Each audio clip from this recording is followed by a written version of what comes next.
आज operation vote. दुनिया के सबसे बड़े लोकतांत्रिक देश में वोट का मतलब लोकतंत्र ही होता है। लेकिन इस लोकतंत्र में सेंध किसने लगा दी है? यह देश आज से नहीं 1952 या कहें 1951 से इस देश में वोट डालने की जो प्रक्रिया शुरू हुई, उसमें संविधान सामने रखकर एक पूरी व्यवस्था की गई थी। लेकिन अगर हम ये आपसे कहें कि आज हम जो आपको दिखाने जा रहे हैं, उसके बाद भरोसा डगमगाता है कि दरअसल जिस तरीके से इस देश में जो राजनीतिक दल ये कहकर सत्ता तक पहुंचते हैं कि हमें जनता ने वोट दिया, दरअसल वो जनता का वोट नहीं होता है, तो आप क्या कहेंगे? देश 16वीं लोकसभा के लिए चुनाव का उत्सव मना रहा है। हर किसी को इंतजार है 16 मई को ईवीएम मशीन के भीतर से क्या कुछ होगा। लेकिन ईवीएम मशीन तक पहुंचते हैं कौन लोग और कौन पहुंचने वाले हैं? जल्दी ही आप सभी वोट डालेंगे और अपना जनप्रतिनिधि चुन लेंगे, साथ ही एक नई सरकार भी होगी। लेकिन आपके वोट के साथ धोखा हो रहा है। अगर आपके वोट के साथ धोखा नहीं हो रहा है तो इस देश में वोटरों की तादाद जो लगातार बढ़ रही है, क्या ये आपको बताने की स्थिति आज आ गई है कि दरअसल उसमें एक दो नहीं, हजारों नहीं, उससे कहीं ज़्यादा बड़ी तादाद में फेक वोटर है? जी, आज तक ने अपने स्टिंग ऑपरेशन में दरअसल इसी का सनसनीखेज खुलासा किया है। जाहिर है चुनाव आयोग के अधिकारी इस स्टिंग ऑपरेशन को जरूर देखेंगे या देख रहे होंगे।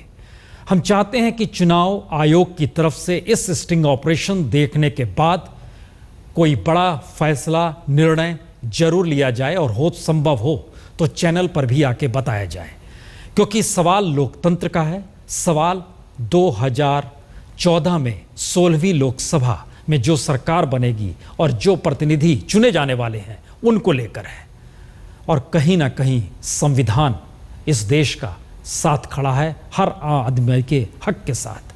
तो आइए जरा हम आपको दिखाते हैं बूथ लेवल अधिकारी। ये शब्द हम इसलिए कह रहे हैं कि जैसे ही आप चुनाव आयोग की साइट पर जाइएगा, उसमें पहली लाइन जो लिखी हुई है उसमें ये साफ तौर पे कहा गया है कि इस देश में फ्री एंड फेयर इलेक्शन के लिए एक्यूरेट और एरर फ्री इलेक्टोरल रोल सबसे जरूरी है, और ये जिम्मेदारी बूथ लेवल अधिकारी BLO की है। तो आइए, BLO ही क्या सौदागर बन गए हैं? ऑपरेशन वोट हम शुरू करते हैं।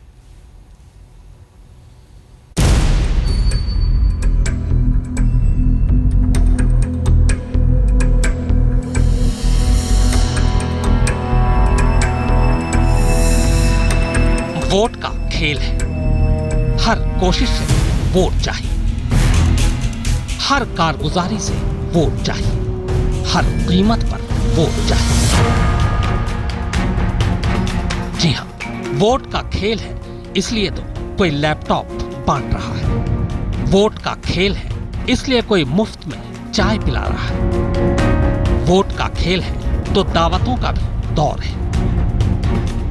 वोट के इसी खेल में कहीं शराब बट रही है तो कहीं आटे की बोरियां वोटरों में लुटाई जा रही है।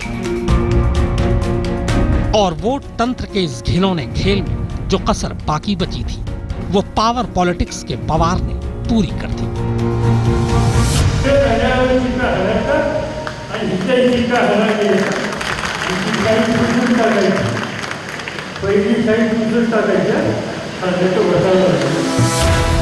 सच तो यह है कि वोट तंत्र की इस लूट खसोट से कहीं ज्यादा बड़ी लूट सीधे सीधे वोट हड़पने की हो रही है। ये एक ऐसी शर्मनाक लूट है जहां वोट बनवाने वाले, वोट डलवाने वाले, सरकारी हुक्मरान और सरकारी नौकर शामिल हैं। दुनिया के सबसे बड़े वोट तंत्र की इस घिनौनी लूट को आज तक देश के सामने बेपर्दा करने जा रहा है।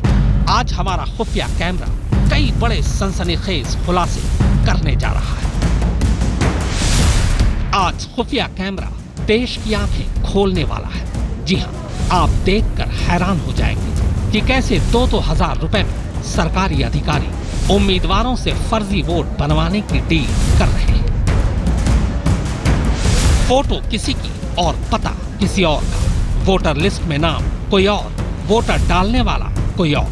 ये गलतियां कंप्यूटर की नहीं है, बल्कि ये गुनाह उन सरकारी हाथों का है जिनकी जिम्मेदारी इन गलतियों को ठीक करने की है।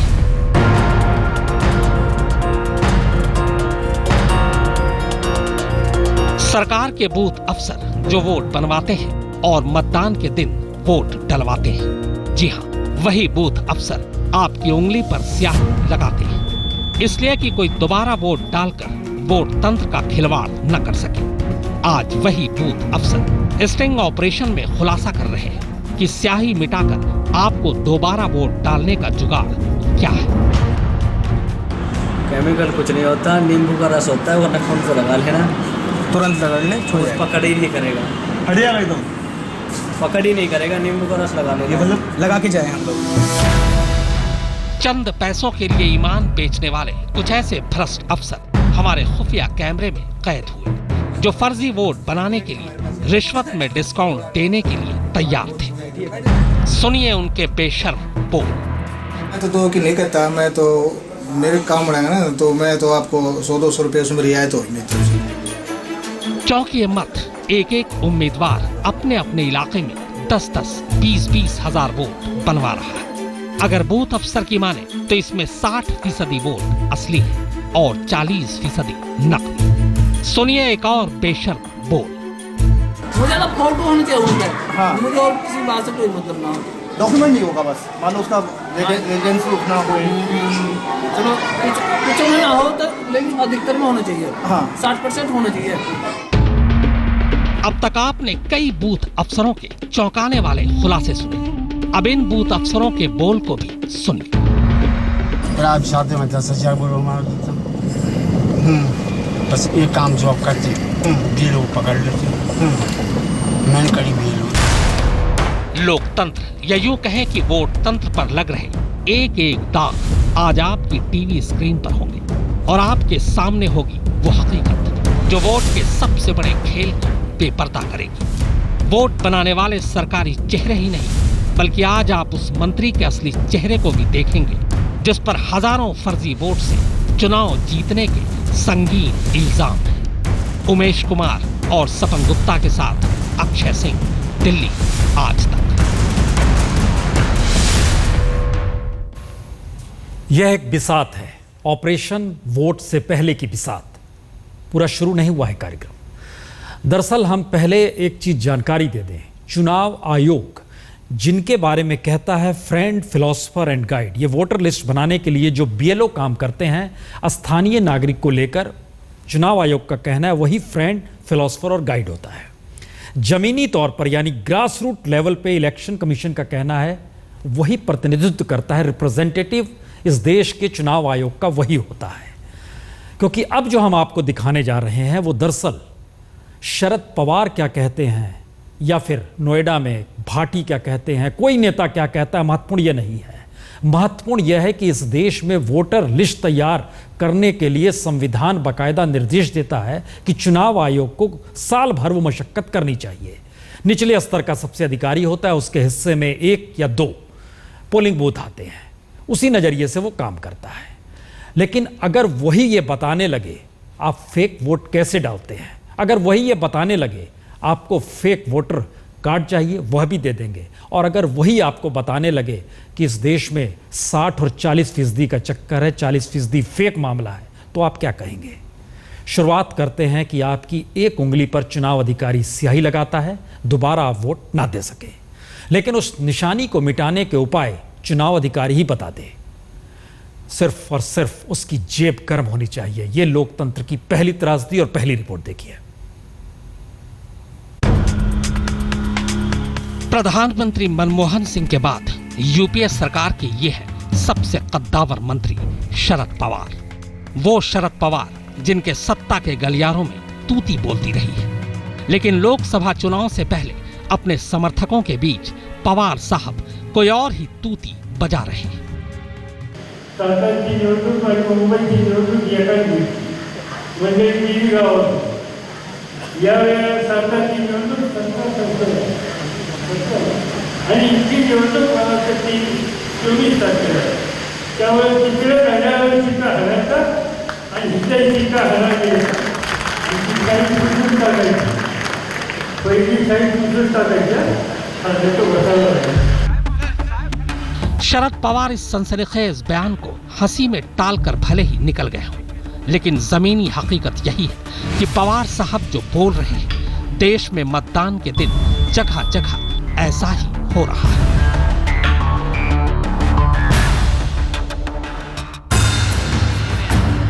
इस चेहरे को जरा गौर से देखिए। ये हैं गुड़गांव जिला इलेक्शन ऑफिस के booth level officer Mukesh Kumar. सरकार ने इन अफसर को गुड़गांव संसदीय सीट में वोटर आईडी कार्ड बनाने की जिम्मेदारी सौंपी है। मुकेश साहब गुड़गांव वालों के मतदाता पहचान पत्र भी बनवाएंगे और वोटिंग के दिन वोट भी डलवाएंगे। मुकेश कुमार की एक और बड़ी जिम्मेदारी है कि वो अपने क्षेत्र में फर्जी वोट और फर्जी वोटिंग को हर कीमत पर रोके। लेकिन जरा देखिए गुड़गांव में किस तरह कोतवाल ही चोरी करवा रहा है। जी हाँ, जरा गौर से सुनिए कि कैसे बूथ अफसर ही बूथ लुटवाने की सलाह दे रहे हैं। अच्छा एक बार बताओ, जो हाथ में इंक लगती है वोटिंग करते समय, उसकी स्याही छुड़ाने का कोई केमिकल है? केमिकल कुछ नहीं होता, नींबू का रस होता है, वो नखून को लगा लेना, तुरंत लगा लेना, छुड़ जाएगा। पकड़ ही नहीं करेगा, हट जाएगा एकदम, पकड़ ही नहीं करेगा, नींबू का रस लगा ये लेगा। मतलब लगा के जाए हम लोग। अब जरा इन पर गौर करें। यह वोटों के स्वयंभू ठेकेदार ओम प्रकाश। दक्षिणी दिल्ली के बिजवासन इलाके में ओम प्रकाश के पास 3000 फर्जी तरीके से बनाई हुई वोट है और 1000 रुपए प्रति वोट की दर पर खुलेआम वोटों की बोली लगा रहे हैं। ओम प्रकाश से वोटों की खरीद फरोख्त तो बाद में होगी, पहले जरा शरद पवार स्टाइल में इनसे भी स्याही मिटाने का मंत्र जान लीजिए। ऐसा भी कुछ हो जाता है ना, शाही मिठा के दूध वोट डाल देते हैं। हो सकता है, देखो वो कैसे होता है? जैसे पपीते का दूध लगा दिया, उसको डाल दो, तुरंत लगा दो। क्या लगा दिया? पपीता, कच्चा पपीता आता है ना, हाँ, तो तुरंत हाथ में जैसे डलवाने जा रहे हैं वोट, हाँ, इस हाथ में जरा दूध लगा के जाओ, तुरंत लगा दो, वो छूट जाता है तुरंत ही। नहीं समझा। आप वोट डालने जा रहे हैं? वोट डालने के निशान लगाएंगे वो। हाँ। आप हल्का सा पपीते का दूध इस हाथ में रहेगा, तुरंत उसको रगड़ा दो, वहीं खड़े खड़े तुरंत वहीं डाल तुरंत लगाएगा, अंदर वोट डालने जाएगा, तुरंत रगड़ा दो, क्या दिक्कत है? पपीते का दूध तो आम मिल जाएगा था। अच्छा, उंगली की स्याही मिटाकर वोट तंत्र पर कालिख पोतने वाले लोकशाही के ये नए लाल आपको ढूंढने पर हर निर्वाचन क्षेत्र में मिल जाएंगे। जी हाँ, सरकार का बूथ अफसर बता रहा है कि नींबू के रस से स्याही का रंग नहीं चढ़ेगा और वोटों के ठेकेदार वोटों की लूट के लिए पपीते के दूध का सहारा ले रहे हैं। जनाब, ये देसी इलाज है। आइए जरा आपको बड़े पैमाने पर वोटों के इस खेल के बड़े खिलाड़ियों के पास ले चलते हैं। जी हाँ, जैसे लोहे को लोहा काटता है, वैसे इस स्याही को और कोई स्याही काटती है। सुनिए सनसनीखेज खुलासा दिल्ली के केमिकल कारोबारी अरविंदर सिंह से। इसका इस्तेमाल कैसे, मतलब इंक से पहले लगाना है, इंक के बाद? इंक से पहले क्यों लगाओगे? मतलब लगा के जब लेके बाहर आओगे, लगा के उसको ऐसे अपना लगा देना और रब कर देना, छुट्टी। फटाक से लगाई और साफ, जब ऐसा तो नहीं कि तुरंत लगानी हो 10-15 मिनट? यार उसके सामने थोड़ी बैठ के लगाओगे, बाहर आओगे, बाहर आके उसके पास पहुंच के अपना ठिकाने पे होगे तो फिर ही रब करोगे ना आके। इनकी माने तो स्याही मिटाने वाले इस केमिकल के जादू को सियासी पार्टियां अच्छी तरह से जानती हैं, इसीलिए चुनाव जीतने के लिए इसका जमकर इस्तेमाल होता है। जरा ये भी सुन लीजिए। बल्कि अपनी कॉलोनी में तो बीजेपी वालों को और भी कांग्रेस वालों को, दोनों को मैंने 5-5 किलो दे दिया था। मैं तुम मेरी जान छोड़ दो, क्योंकि देखो जानते तो बीजेपी वाले भी सारे हैं और कांग्रेस वाले भी। कहते तूने उसको दिया, मैं मैंने तो दिया नहीं। उसने बताया उसी नहीं था, कहता है यार मैं तुमसे लेके आया हूँ, कहते तू कल ले आई हो। मैंने और गाड़ी में रखे उसको भी पकड़ाया, मैं कह ले भाई। देश की राजधानी दिल्ली में फर्जी वोटिंग का खेल सिर्फ एक ही दुकान पर नहीं है। हमारे खुफिया कैमरे ने वोट की स्याही मिटाने के धंधे में शरीक कुछ और स्याह चेहरों को भी कैद किया। जी हाँ, ये देखिए दिल्ली के खारी बावली इलाके की एक और दुकान। निशान लगे, बाहर निकलो, अगर उसको डर लगता हो तो रूई ले लो, रूई में डबो, उसके ऐसे ऐसे कर दो। मतलब ये है कि हमने जब स्याही लगाई, वोट कास्ट किया, बाहर आओ, चाहे कितनी देर में आओ, जितनी देर मर्जी हो, हाँ कोई टेंशन नहीं है। बाहर या तो हाथ से ऐसे कर लो, जैसे केमिकल है, इसको ऐसे किया, उसको ऐसे किया, स्याही बिल्कुल साफ। 100 ml की शीशी ले लो, शीशी में डाल के आपका जैसे ग्रुप है, 5-6 बंदे, एक शीशी एक दूसरे। अब ग्राहक भी एक बोतल 1 लीटर लेकर आ जाए, नहीं हो पाएगा। फर्जी वोट की कालिख साफ करने की एक और दुकान पर हम पहुंचे, जहां हमें बताया गया कि सप्लाई देश भर में होती है। वो मिट जाएगा ना, चाहे 2 घंटे चाहे 4 घंटे। अच्छा, मतलब सर ऐसा पहले कोई लेके नहीं तो मेरे से लेके तभी तो बताया भैया रेट आपको मैंने, मतलब सर्टिफाइड है पूरा। लेकिन तो भैया माल बेचता हूँ मैं माल, लेकिन ये नहीं क्या कि वैसे केमिकल का नहीं बेचता मैं, ठीक है वो कैसे बता यार, ये तो हर चुनाव का खेल लगा होता है। लेकिन वोट तंत्र पर असली कालिख पोतने वाले वो लोग हैं जो आपके वोट बनवाते हैं और आप ही के वोट बूथ पर डलवाते भी हैं। जी हाँ, हम हटाने जा रहे हैं सरकार के इन अफसरों के चेहरे से वो पर्दा जिसके उठते ही लोकशाही आज चुल्लू भर पानी में डूब जाएगी। उमेश कुमार और सपन गुप्ता के साथ अक्षय सिंह, दिल्ली आज तक। ये शुरुआत है, क्योंकि हर किसी के जहन में यही होता है कि उंगली पर स्याही लग गई, अब ये मिटेगी नहीं, इसलिए ये शुरुआत है। सिलसिला लंबा चलेगा। देश को आज़ादी आधी रात में ही मिली थी, तो ये कार्यक्रम भी आज आधी रात तक चलेगा। हमारे साथ कई मेहमान जुड़ चुके हैं। ओपी कटारिया साहब मतदाता जागरूक मंच के हैं, कमल जैन साहब फेक वोट से जुड़े हुए हैं, कांग्रेस के नेता हमारे साथ हैं मुकेश नायक साहब, विजय गोयल साहब बीजेपी के भी नेता हैं, और आम आदमी पार्टी के देवेंद्र शेरावत भी हैं। कटारिया साहब, हम शुरू आपसे करेंगे। आप इतने दस्तावेज को लेकर आए हैं, अभी हमने सिर्फ शुरुआत की है। लोग तुरंत जानना चाह रहे होंगे, उनके जहन में होगा कि इतनी बड़ी तादाद में वोट, 2009 में 29 करोड़ वोट पड़े थे, कुल 70 करोड़ वोटर थे इस देश में, कितना फेक रहा होगा? 40%, 40%। ये एग्जाम्पल मैं ऑन रिकॉर्ड लेके आया हूँ गुड़गांव एनसीआर में, एनसीआर गुड़गांव में। हम इस पे आएंगे, हम चाहते हैं सिलसिलेवार तरीके से चीज़ों को आएँ। कमल जैन साहब, अगर क्या आपकी भी सहमति है कि 40%? बिल्कुल सहमति है। 40% फेक वोट, इससे अधिक होगा, कम नहीं। दो चीज निकल कर आती है। अगर 40% फेक वोट है तो इसका एक मतलब यह है कि दरअसल वोटिंग का परसेंटेज 50% से कम हो गया है। तो फेक वोट जब भी बनते हैं तो वो लगता है कि वो कितने परसेंट पड़ते होंगे? जो रेशो होती है इलेक्शन की, जो 55-60% जो फेक वोट बनते हैं उसके उसी रेशो से वोट कास्ट होते हैं। फेक वोट मान लीजिए 10 फेक वोट बने हैं और 10 ओरिजिनल वोट हैं। ओरिजिनल वोटर में से हमारे यहाँ 5 फेक वोट ज़्यादा पड़ेंगे क्योंकि उन्होंने बनवाए हैं, उनकी संख्या ज़्यादा होगी। हम आज इसको, हमें लगता है आप जब दस्तावेज लेके आए तो सारी चीज़ों को लेके सामने भी रखेंगे। मुकेश नायक साहब, आज़ादी के बाद ये सारी स्थिति इस देश में चलती रही है या अभी की स्थिति है? कोई प्रतिक्रिया इस पे?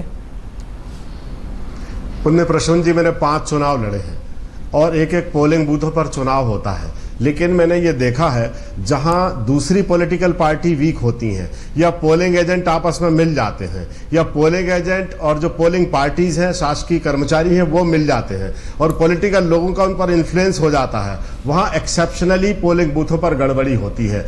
ये सब जानते हैं, कोई छुपी हुई बात नहीं है।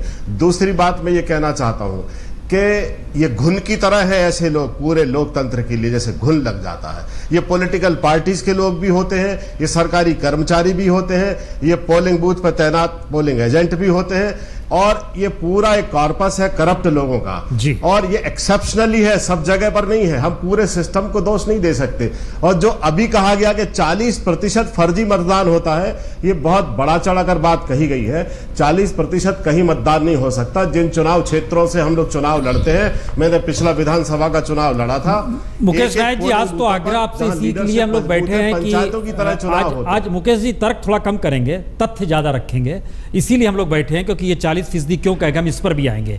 लेकिन हमारे साथ हम सिलसिलेवार तरीके से चलेंगे। विजय गोयल जी, वो केमिकल बेचने वाला तो बता रहा था कि 5-5 किलो केमिकल उसने दिल्ली में ही दे दिए, बीजेपी को भी और कांग्रेस को भी। क्या लगता है कि फेक वोटिंग का स्तर इस लेवल पर है? सुनिए, पहले तो मैं आपको बधाई देना चाहता हूं कि आज तक ने बहुत ही संवेदनशील इस मुद्दे को उठाया है। दूसरा, मैं ये कहना चाहता हूं कि ये जो 40% की बात हुई है, मैं नहीं समझता कोई 40% वोटर लिस्ट में फेक होगी। मैं इलेक्शन कमीशन को बधाई देना चाहता हूं, जब से टीएन सेशन आए थे उससे लेके आज तक इलेक्शन कमीशन लगातार मेहनत कर रहा है और कोशिश कर रहा है कि उसकी वोटर लिस्ट ज्यादा से ज्यादा ठीक हो जाए, किंतु उसके बाद भी उन्हें सफलता नहीं मिल पा रही है। अकेले दिल्ली में देखेंगे तो 13 लाख फर्जी वोटर थे जी, 13 लाख फर्जी वोटर थे। ऐसे 22,000 मकान थे जिनमें 20 से ज्यादा लोगों के वोट बने हुए थे जी।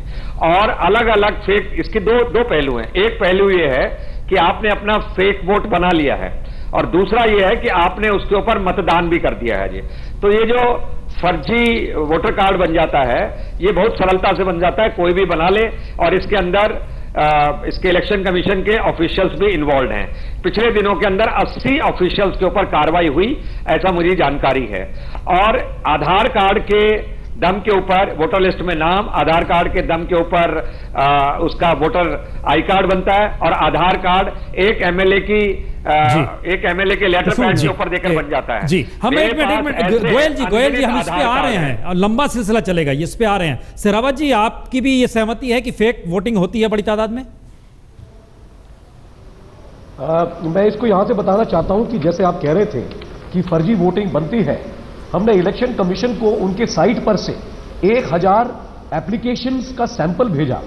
उसमें से 800 के करीब रिजेक्टेड थे कि लोग वहां रहते नहीं हैं, और जो है लगभग 30 के करीब जो उसमें दिखाए गए थे मृत्यु हो गई, उनकी उम्र है 18 वर्ष, 20 वर्ष, 23 वर्ष। तो मेरा कहने का मतलब यह है कि जो जेन्युइन आदमी है जी, उसकी एप्लीकेशन प्रोसेस में आती नहीं। जो पेड वोटर जो वोट बनती है, मैनिपुलेशन होती है वोट बनवाने में। हम तो उसी सिलसिले को शेरावत जी दिखा रहे हैं। एक मिनट, हम उसी सिलसिले को जरा दीपक, एक चीज, एक सहमति तो है, हम एक सहमति है, हम इस पे आ रहे हैं इस पे आ रहे हैं। शेरावत जी आ रहे हैं, एक मिनट, हम शेरावत जी आ रहे हैं, अभी 1 मिनट रुक जाइए। पूरी रिपोर्ट चूंकि कैमरे पर है, हम इसलिए मैं एक अहम बात सबसे पहले साफ कर दूं, विजय गोयल जी को भी साफ कर दूं और मुकेश जी, दोनों को।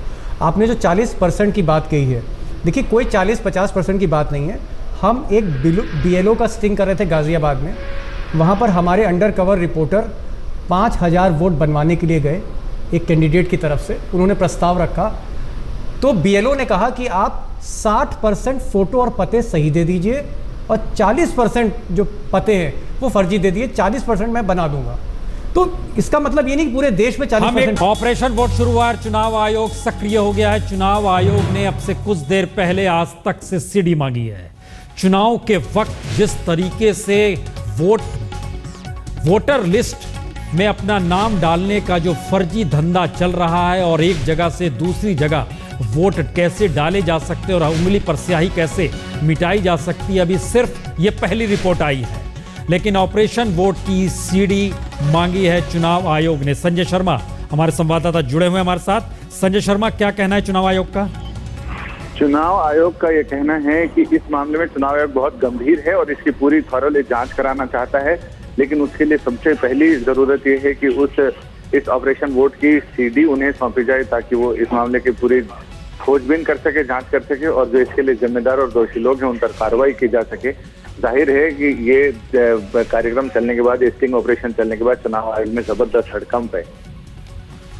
संजय, आप संपर्क में रहिए चुनाव आयोग के, क्योंकि हमें लग रहा है सिलसिला अभी शुरुआत में है, ये बात अभी और आगे बढ़ने वाली, और जिसका जिक्र शुरू हुआ है कि दरअसल इतनी बड़ी तादाद में अगर फर्जी वोट डाले जाते हैं या फर्जी वोटर लिस्ट तैयार की जाती है या फिर चुनाव आयोग से जुड़े हुए सबसे निचले स्तर के जो बीएलओ जिनका नाम कहा जाता है, बूथ लेवल अफसर, वो जिस तरीके से पूरी कार्रवाई को अंजाम दे रहे हैं, इसका असर सरकार या प्रतिनिधि कानून के मद्देनजर भी बेहद गंभीर है।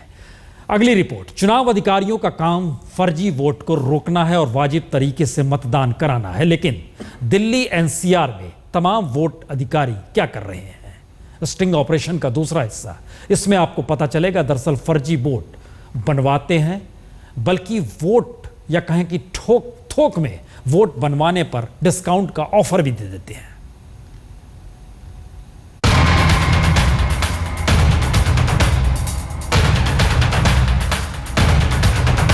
यह है हरियाणा के विवादास्पद मिनिस्टर सुखबीर सिंह कटारिया।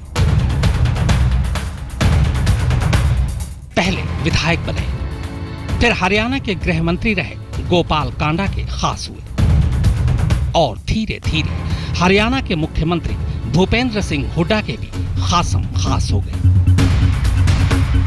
कटारिया साहब पर गुड़गांव की अदालत का कहना है कि उन्होंने हजारों फर्जी वोट बनवाकर जीत हासिल की और बाद में मंत्री तक बन गए। अदालत ने कटारिया के खिलाफ एसआईटी की जांच के आदेश दिए हैं, लेकिन कानून को ताक पर रखने वाले कटारिया साहब का कहना है कि वोट बनवाना कोई गुनाह नहीं है और आगे की बात खुद उनसे सुनिए। आदमी हमारे योजना में सारे कोई जब तो कोई दिक्कत होती वैसा, नहीं तो फिर मैं कोई गाय की, भैंस की, कुत्ते की, बिल्ली की वोट बनने। हरियाणा के इस मंत्री के फर्जी वोट बनाने का मंत्र हम आपको बाद में बताएंगे। पहले जरा जान लीजिए कि निष्पक्ष चुनाव कराने वाले चुनाव अधिकारी ही कैसे अपना ईमान और जमीर वोट तंत्र की चौखट पर नीलाम कर रहे हैं। एक बार इन चेहरों को और इनके ओहदों को जरा गौर से देख लीजिए, क्योंकि आज यही सरकारी अफसर सरकार के कारनामों पर खुलासा करने जा रहे हैं।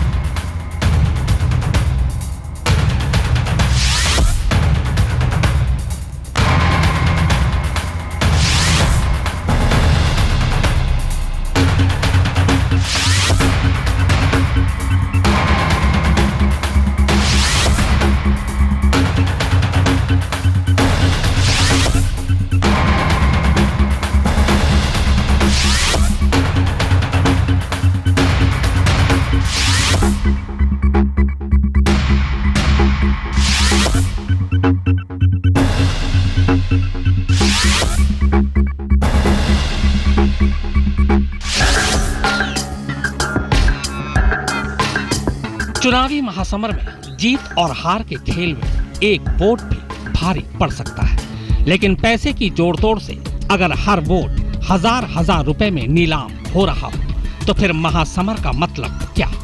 जी हाँ, फिर चुनाव का मतलब क्या? आज तक की स्पेशल इन्वेस्टिगेटिव टीम ने वोट तंत्र की सबसे बड़ी धांधली को बेपर्दा करने के लिए 3 महीने की भागदौड़ के बाद ऑपरेशन वोट को अंजाम दिया। जी हाँ, ऑपरेशन वोट, जो जाहिर करता है कि किस तरह चुनाव अधिकारी एक एक फोटो पर 2-2 वोटर आईडी कार्ड बना देते हैं, किस तरह बाप का नाम बदलकर या फिर सरनेम बदलकर एक फर्जी वोटर की पहचान तैयार कर दी जाती है, किस तरह एक ही व्यक्ति स्याही मिटा कर किसी एक पार्टी के नाम अलग अलग बूथों पर कई वोट डाल आता है। यह सबूत देखिए, आज तक के हाथ लगे ये दस्तावेज देखिए।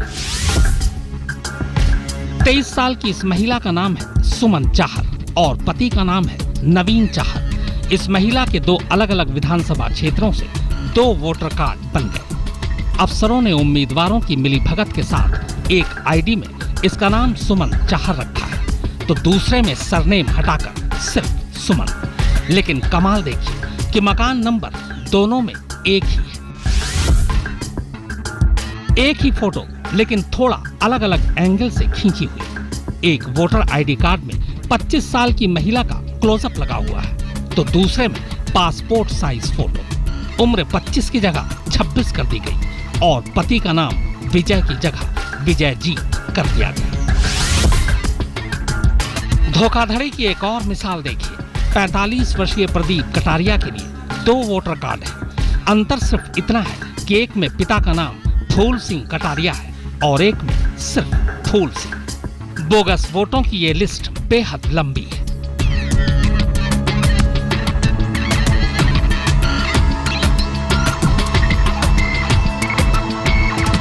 सरकार में कौन बनाता है ये बोगस वोट, सरकार में कौन बूथ पर जाकर डलवाता है ये बोगस वोट।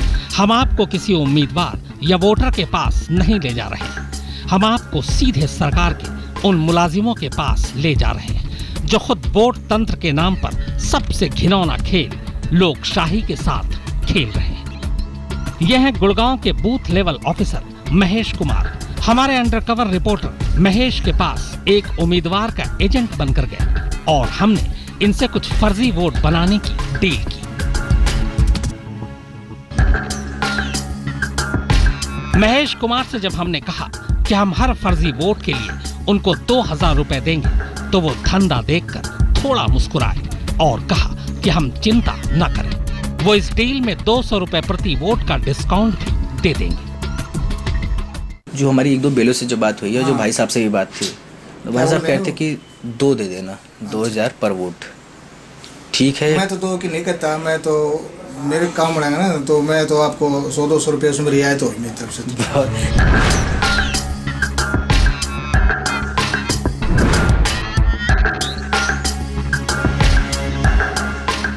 फर्जी वोट बनवाने वाले एक और चुनाव अधिकारी से हम गाजियाबाद में टकरा गए।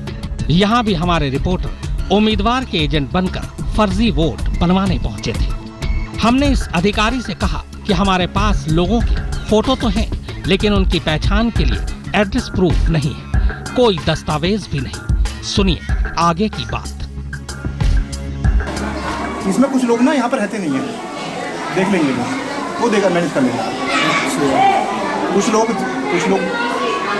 ना भी रहे नहीं, अगर में कुछ ऐसी बात हो जाती तो ये कुछ बांग्लादेशी हो या विदेशी, ना, वो तो आपको फोटो लगाएंगे उन्हीं लोगों का फोटो, नाम। मुझे ना फोटो होना चाहिए उनका। हाँ, मुझे और किसी बात से कोई मतलब ना हो, डॉक्यूमेंट नहीं होगा बस, मान लो उसका एजेंट प्रूफ ना हो। चलो कुछ में ना हो तो, लेकिन अधिकतर में होना चाहिए। हाँ, 60% होना चाहिए, 40% चल जाएगा। अच्छा, 40% में हम कुछ में लगाए डॉक्यूमेंट, ज़्यादा होने चाहिए, सीधी बात ये है। 60% में डॉक्यूमेंट हो तो 40% में ना हो, तो एक के साथ एक तो फ्री जैसा हो जाए तो ऐसे स्टेप लेवल तो ऐसे कर दूँगा। अच्छा,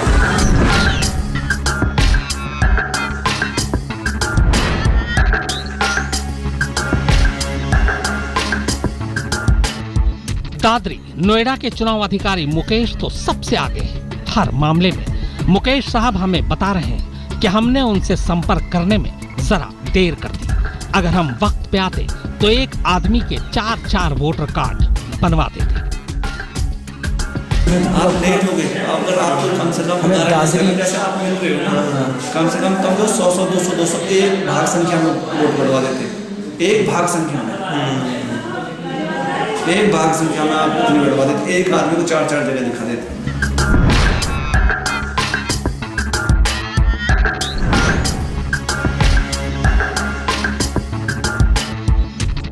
दुनिया के सबसे बड़े लोकतंत्र पर सबसे बड़ा खुलासा यहीं खत्म नहीं हो रहा, क्योंकि अभी तो उस मंत्री का चेहरा बेनकाब होना बाकी है जिसने वोट तंत्र को बोगस तंत्र में बदल दिया। उमेश कुमार और सपन गुप्ता के साथ अक्षय सिंह, दिल्ली आज तक। मंत्री का चेहरा भी आएगा, और सवाल सिर्फ बीएलओ का नहीं है, इसमें ईआरओ का भी है, जो इलेक्टोरल रजिस्ट्रेशन ऑफिसर कहलाता है। बातचीत के घेरे में डीएम भी आए हैं। दीपक, चूंकि चुनाव आयोग ने ये सीडी मांगी है, तो पहला सवाल आपसे, जितनी बड़ी तादाद में ये पूरा स्ट्रिंग किया गया है, उसका कितना बड़ा हिस्सा हम अब सिलसिलेवार तरीके से दिखा रहे हैं, और उस सीडी के भीतर से निकल क्या रहा है कुल मिला के? देखिए, जो मेहमान हमारे साथ स्टूडियो में हैं और जो दर्शक देख रहे हैं, मैं बताना चाहूँगा कि एक बहुत लंबे अंतराल तक ये स्टिंग ऑपरेशन चला है, 2-3 महीने तक। जाहिर तौर पे कई बीएलओ हैं, कई रिटर्निंग ऑफिसर्स हैं, डीएम हैं, सरकारी कुछ और महकमे के लोग हैं, काफ़ी लोग हैं, बहुत तादाद है, लेकिन घूम फिर के वही बात कर रहे हैं। और मुझे लगता है कि 1-1.5 घंटे के शो में हम सबको दिखा नहीं सकते थे, लेकिन अगर चुनाव आयोग सीडी मांगता है तो हम सारी रॉ फुटेज उनको देंगे। लेकिन यहाँ पर जो चुनिंदा जो लोगों ने खुलासा किया वो हम दिखा रहे हैं, क्योंकि 50-60 आदमी हम दिखा नहीं सकते। नहीं, यकीनन कटारिया साहब, शुरुआत में आपने कहा 40%, आधार क्या है? बिल्कुल मैंने ठीक है, मैं गुड़गांव कॉन्स्टिट्यूंसी की बात कर रहा हूँ जी। अब सवाल यह है कि बीएलओ और एईआरओ, बात यहाँ खत्म नहीं होती। बात ये होता है कि जितने भी ये कैंडिडेट्स इस तरह के जो लोग सत्ता में आते हैं, वो बीएलओ को अपने घर बुला के, अपने घर में बैठ के, और यहाँ तक अप्रोच की जाती है कि मैं एक एग्जाम्पल के तौर पर फॉर्म नंबर 6 लेके आया हूँ। फॉर्म नंबर 6 में जो रिकमेंडेशन AERO की है वो मंत्री द्वारा खुद की गई है, यानी कि वो खुद AERO बन गया, खुद ही फार्म भर दिए गए, खुद ही डॉक्यूमेंट्स फॉर्म नंबर 6 के साथ जो डॉक्यूमेंट्स लगाए थे वो खुद ही फार्म भर दिए गए। ये मैं नहीं कह रहा, हैंडराइटिंग एक्सपर्ट की एक रिपोर्ट है।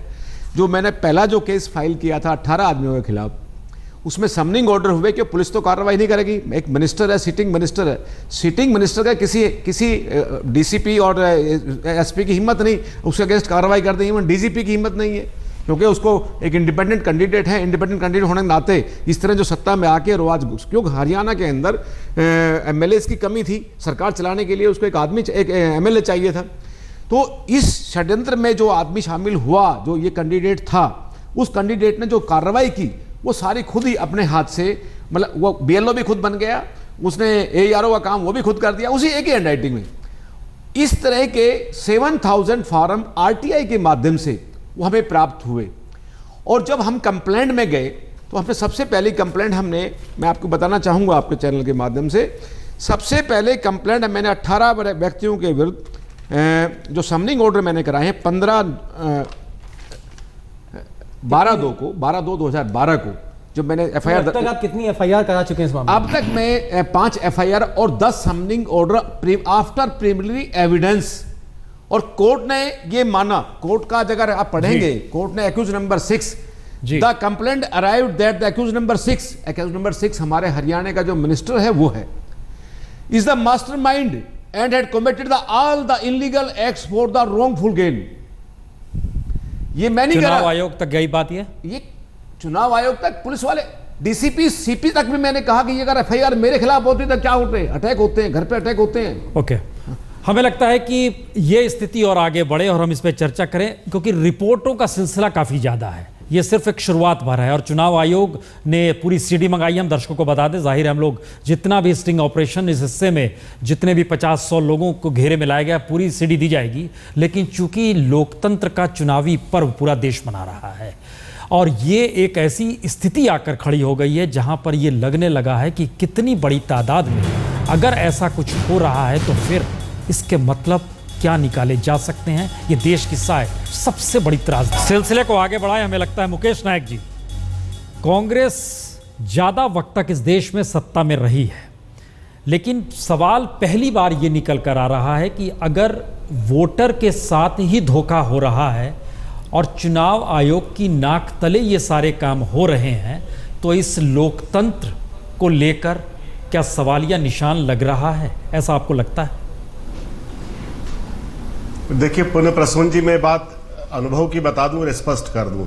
जिन लोगों ने चुनाव देखे हैं, लोकतंत्र में जो शामिल रहे हैं, मैं आपसे बता दूं कि एक लोकसभा क्षेत्र में 2000 के आसपास पोलिंग बूथ होते हैं और उनमें से 100 से 125 पोलिंग बूथ ऐसे होते हैं जो बिल्कुल अलग थलग होते हैं, जंगलों में होते हैं, पहाड़ों में होते हैं, सुदूर ग्रामीण अंचलों में हो सकते हैं। और यहाँ पॉलिटिकल पार्टीज के कार्यकर्ता नहीं होने के कारण, नेटवर्क नहीं होने के कारण, जागरूकता नहीं होने के कारण, ठीक पोलिंग एजेंट नहीं होने के कारण, जो पोलिंग पार्टीज हैं वो स्थानीय प्रभावशाली नेताओं से मिल जाते हैं। तो ये प्रभावशाली नेता, कर्मचारी और कार्यकर्ता, पोलिंग एजेंट, सबका मिला जुला एक रूप है और ये एक्सेप्शनल है, ये सब जगह पर नहीं है। मुकेश नायक जी, दिल्ली ना तो जंगल में है, गुड़गांव ना तो जंगल में है, नोएडा ना तो जंगल में पड़ता है, गाजियाबाद ना तो, इस पूरी जगह पे जो ऑपरेशन किया गया दिल्ली NCR में, पढ़े लिखे, समझदार, हक के बारे में अपने जानने वाले, संविधान के जानकार, आपका पूरा ऑपरेशन नहीं अभी पूरा नहीं हुआ है, आपसे ये एक मिनट, पूरा नहीं हुआ, अभी तो सिलसिला शुरू हुआ है। मैं ये कहना चाहता हूं कि ये पूरे लोकतंत्र के लिए जो घुन लग रहा था, एक थोड़े से लोग जो पूरी संस्था को कलंकित कर रहे थे, उनको आपने एक्सपोज किया और बिल्कुल चुनाव के ऐन वक्त पर आपका जो स्टिंग ऑपरेशन है, ये निर्वाचन आयोग को, पॉलिटिकल पार्टीज को एक समझने का, जगाने का अवसर देगा। इस दृष्टि से ये बहुत अच्छा प्रयास है। और इसमें जो भी बुराइयां उभर कर सामने आई हैं, निर्वाचन आयोग ने सीडी मांग ली है। हम दर्शकों को एक चीज बता दें कि ये प्रोग्राम शुरू करते ही चुनाव आयोग की तरफ से सीडी मांग ली गई और हम उनको पूरी सीडी भी देंगे, लेकिन हमें लगता है जो पूरा कैमरे में कैद किया गया है उसके तमाम हिस्सों को हम दिखाते भी चलें। शाहजी इल्मी हमारे साथ जुड़ चुके हैं, लेकिन शाहजी हमें लगता है कि हम ब्रेक के बाद लौटेंगे और एक रिपोर्ट दिखा के आपसे बातचीत का सिलसिला आगे बढ़ाएंगे, क्योंकि अगले हिस्से में मंत्री भी है और बीएलओ के आगे ईआरओ भी है।